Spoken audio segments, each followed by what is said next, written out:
Before that, younger people are turning away from alcohol. Recent Gallup data shows there's been a 10% decline in alcohol use in the past decade among adults ages 18 to 34. But a new beverage growing in popularity is grabbing their attention. It's showing up at liquor stores, at bars, and breweries. This drink is non-alcoholic but can still cause impairment. They're infused with THC. That's the psychoactive chemical in cannabis that causes a high. You can take a couple of sips, relax, see how you feel, and then go from there. I tell people it's almost like you can control your high. Although these drinks are being sold in many places, there are virtually no rules or regulations on them here in North Carolina. Well, that could change. Last month, the state Senate introduced a bill that would put safeguards on those drinks. Our Natisha Lance takes a look at what's driving the popularity and how they could become regulated in the future. It's tonight's cover story.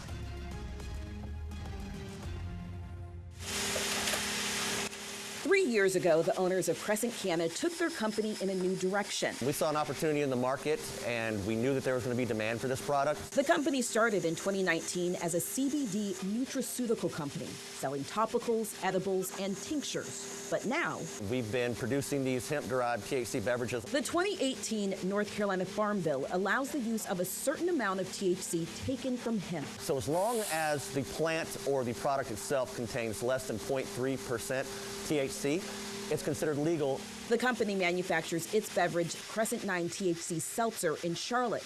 In a short time, the company says it has found success, having rolled out 7 different flavors. Sales are through the roof. Resident Culture Brewing Company has seen similar success with its THC beverage, Cumulo. On a volume basis, it's about 20% of our sales. Part of that success has come from Gen Z, but Crescent CEO Rob Lynn says their consumer profile is growing. You have a lot of people who are just want to stop drinking, period.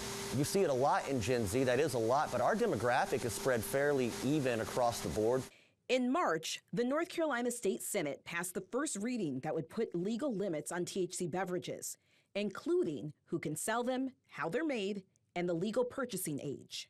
One big thing we've really focused on is the education piece, what they're consuming, what their options are, the different dosages. Cumulo's lowest THC dosage starts at 2.5 milligrams and goes up to 10 milligrams. Despite the current lack of regulations, Resident Culture Brewing co-founder Philip McLam says they have created their own. We treat it exactly like alcohol. It's a psychoactive, beverage, just like alcohol.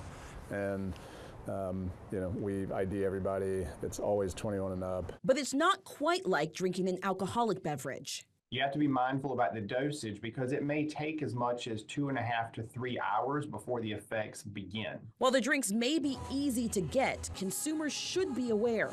In almost all cases, yes, THC, if consumed from a beverage, is almost surely going to show up on a drug test. Until statewide regulations are made, drink makers suggest curious consumers start out slowly. Natisha Lance for On Your Side Tonight.